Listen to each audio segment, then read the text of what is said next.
Kinumpirma ni Senador Ronald Bato de la Rosa na tinanggalan siya ng 2 security personnel ng PNP matapos ang pag-aresto kay dating Pangulong Rodrigo Duterte.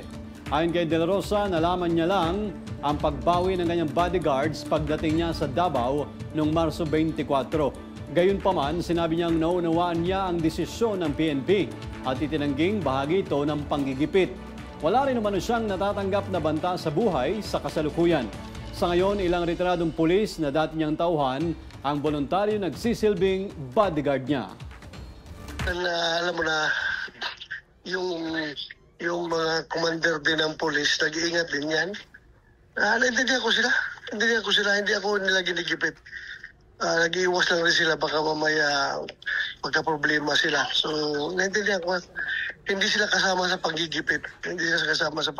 Kundi nag-iwas lang sila na magka-problema sila.